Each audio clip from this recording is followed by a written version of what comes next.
Jérémie, chapitre 36. La 4e année de Joachim, fils de Josias, roi de Juda, cette parole fut adressée à Jérémie de la part de l'Éternel en ces mots. Prends un livre, et tu y écriras toutes les paroles que je t'ai dites sur Israël et sur Juda et sur toutes les nations, depuis le jour où je t'ai parlé, au temps de Josias, jusqu'à ce jour. Quand la maison de Juda entendra tout le mal que je pense lui faire, peut-être reviendront-ils chacun de leur mauvaise voie. Alors je pardonnerai leur iniquité, leur péché. Jérémie appela Baruch, fils de Nérija, et Baruch écrivit dans un livre, sous la dictée de Jérémie, toutes les paroles que l'Éternel avait dites à Jérémie. Puis Jérémie donna cet ordre à Baruch: je suis retenu et je ne peux aller à la maison de l'Éternel. Tu iras toi-même et tu liras dans le livre que tu as écrit sous ma dictée les paroles de l'Éternel aux oreilles du peuple dans la maison de l'Éternel le jour du jeûne. Tu les liras aussi aux oreilles de tous ceux de Juda qui seront venus de leur ville. Peut-être l'Éternel écoutera-t-il leurs supplications et reviendront-ils chacun de leur mauvaise voie. Car grande est la colère, la fureur dont l'Éternel a menacé ce peuple. Baruch, fils de Nérija, fit tout ce que lui avait ordonné Jérémie le prophète, et lut dans le livre les paroles de l'Éternel dans la maison de l'Éternel. La 5e année de Joachim, fils de Josias, roi de Juda, le 9e mois, on publia un jeûne devant l'Éternel pour tout le peuple de Jérusalem et pour tout le peuple venu des villes de Juda à Jérusalem.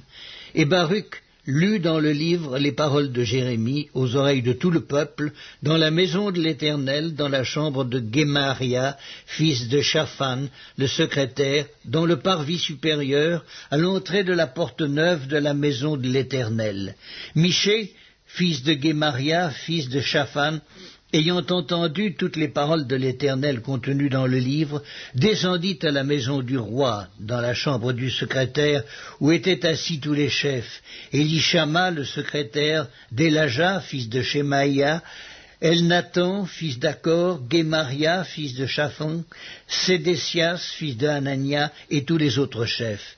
Et Michée leur rapporta toutes les paroles qu'il avait entendues lorsque Baruch lisait dans le livre aux oreilles du peuple. Alors tous les chefs envoyèrent vers Baruch Yehudi, fils de Netania, fils de Shélémia, fils de Cushi, pour lui dire: prends en main le livre dans lequel tu as lu aux oreilles du peuple, et viens. Baruch, fils de Nérija, prit en main le livre et se rendit auprès d'eux. Ils lui dirent: assieds-toi et lis-le à nos oreilles. Et Baruch lut à leurs oreilles. Lorsqu'ils eurent entendu toutes les paroles, ils se regardèrent avec effroi les uns les autres, et dirent à Baruch: nous rapporterons au roi toutes ces paroles. Ils firent encore à Baruch cette question: dis-nous comment tu as écrit toutes ces paroles sous sa dictée. Baruch leur répondit: il m'a dicté de sa bouche toutes ces paroles, et je les ai écrites dans ce livre avec de l'encre. Les chefs dirent à Baruch: va, cache-toi, ainsi que Jérémie, et que personne ne sache où vous êtes. Ils allèrent ensuite vers le roi dans la cour, laissant le livre dans la chambre d'Élishama, le secrétaire, et ils en rapportèrent toutes les paroles aux oreilles du roi. Le roi envoya Yehudi pour prendre le livre. Yehudi le prit dans la chambre d'Élishama, le secrétaire, et il le lut aux oreilles du roi et aux oreilles de tous les chefs qui étaient auprès du roi. Le roi était assis dans la maison d'hiver, c'était au 9e mois, et un brasier était allumé devant lui. Lorsque Yehudi eut lu 3 ou 4 feuilles, le roi coupa le livre avec le canif du secrétaire et le jeta dans le feu du brasier, où il fut entièrement consumé. Le roi et tous ses serviteurs qui entendirent toutes ces paroles ne furent point effrayés et ne déchirèrent point leurs vêtements. Elnathan, Délaja et Guémaria avaient fait des instances auprès du roi pour qu'il ne brûlât pas le livre, mais il ne les écouta pas.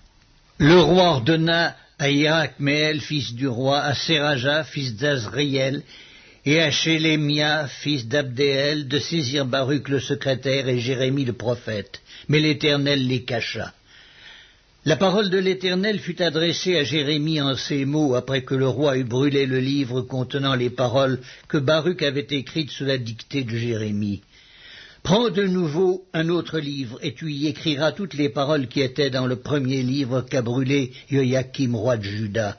Et sur Joachim, roi de Juda, tu diras, « Ainsi parle l'Éternel.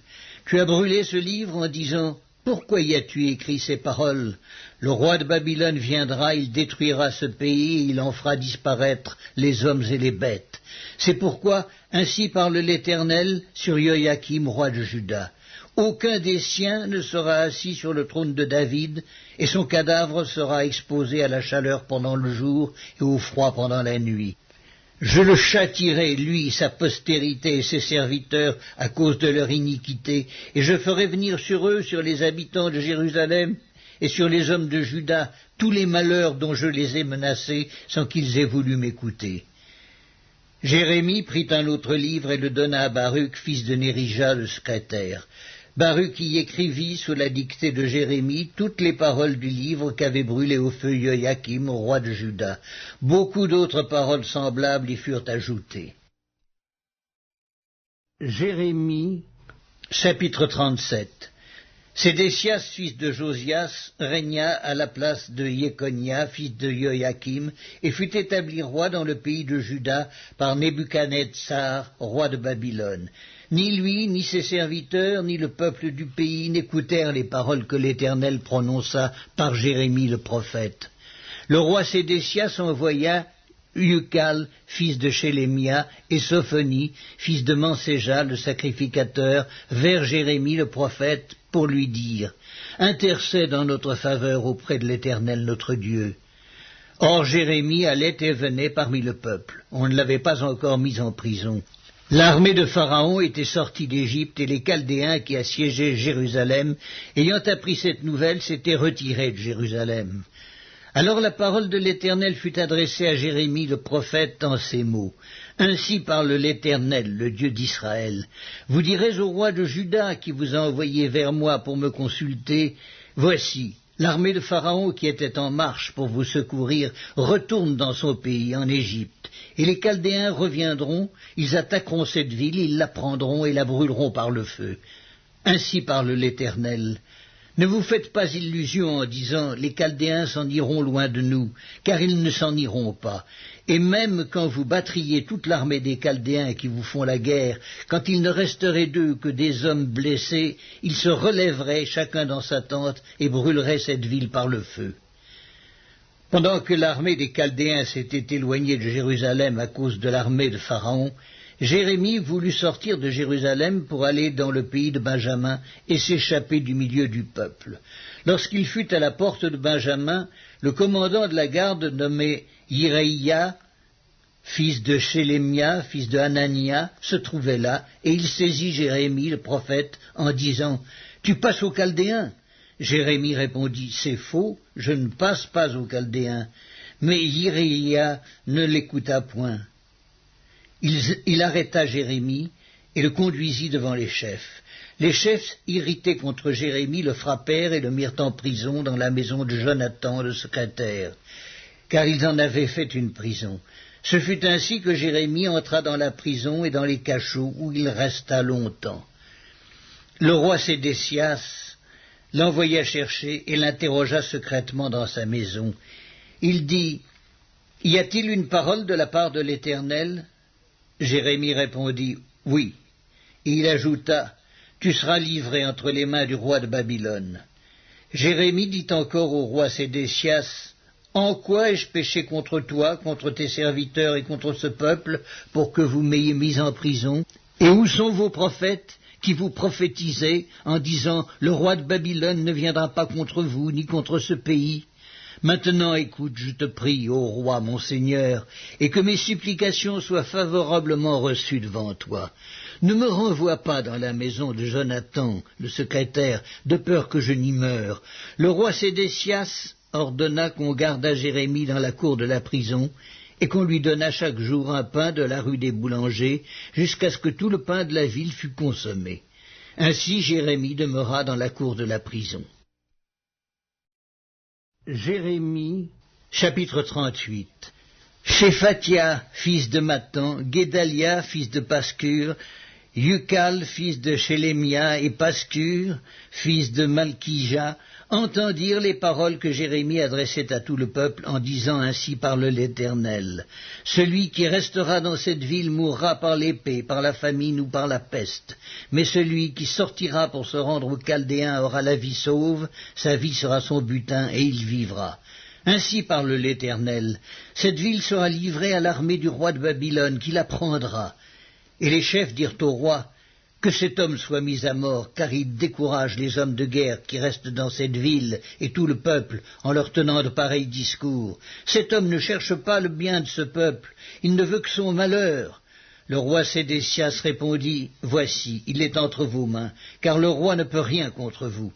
Alors ils prirent Jérémie et le jetèrent dans la citerne de Malkija, fils du roi, laquelle se trouvait dans la cour de la prison. Ils descendirent Jérémie avec des cordes. Il n'y avait point d'eau dans la citerne, mais il y avait de la boue, et Jérémie enfonça dans la boue.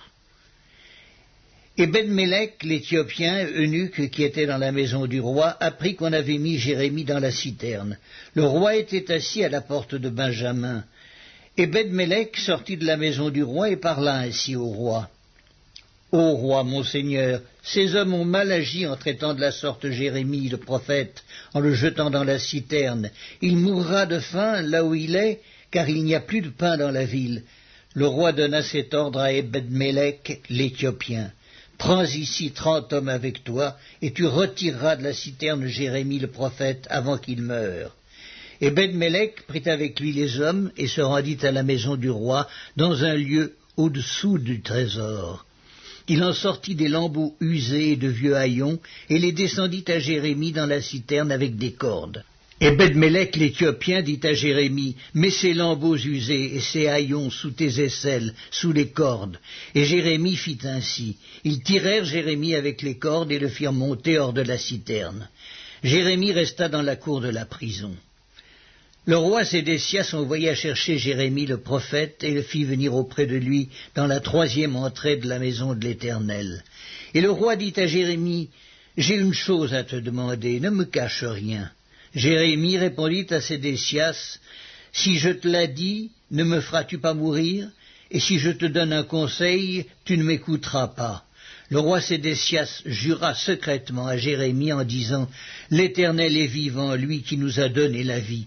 Je ne te ferai pas mourir et je ne te livrerai pas entre les mains de ces hommes qui en veulent à ta vie. » Jérémie dit alors à Sédécias « Ainsi parle l'Éternel, le Dieu des armées, le Dieu d'Israël. Si tu vas te rendre au chef du roi de Babylone, tu auras la vie sauve, et cette ville ne sera pas brûlée par le feu. Tu vivras, toi et ta maison. Mais si tu ne te rends pas au chef du roi de Babylone, cette ville sera livrée entre les mains des Chaldéens qui la brûleront par le feu, et toi, tu n'échapperas pas à leurs mains. » Le roi Sédécias dit à Jérémie, « Je crains les Juifs qui ont passé aux Chaldéens, je crains qu'on ne me livre entre leurs mains et qu'ils ne m'outragent. » Jérémie répondit, « On ne te livrera pas. Écoute la voix de l'Éternel dans ce que je te dis. Tu t'en trouveras bien et tu auras la vie sauve. Mais si tu refuses de sortir, voici ce que l'Éternel m'a révélé. Toutes les femmes qui restent dans la maison du roi de Juda seront menées au chef du roi de Babylone. Et elles diront, tu as été trompé, dominé par ceux qui t'annonçaient la paix, et quand tes pieds sont enfoncés dans la boue, ils se retirent. Toutes tes femmes et tes enfants seront menés aux Chaldéens, et toi tu n'échapperas pas à leurs mains. Tu seras saisi par la main du roi de Babylone, et cette ville sera brûlée par le feu. » Sédécias dit à Jérémie, « Que personne ne sache rien de ces discours, et tu ne mourras pas. » Si les chefs apprennent que je t'ai parlé, et s'ils viennent te dire « Rapporte-nous ce que tu as dit au roi, et ce que le roi t'a dit, ne nous cache rien, et nous ne te ferons pas de mal », tu leur répondras « J'ai supplié le roi de ne pas me renvoyer dans la maison de Jonathan, de peur que je n'y meure. » Tous les chefs vinrent auprès de Jérémie et le questionnèrent. Il leur répondit entièrement comme le roi l'avait ordonné. Ils gardèrent alors le silence, se retirèrent car la chose ne s'était pas répandue. Jérémie resta dans la cour de la prison jusqu'au jour de la prise de Jérusalem.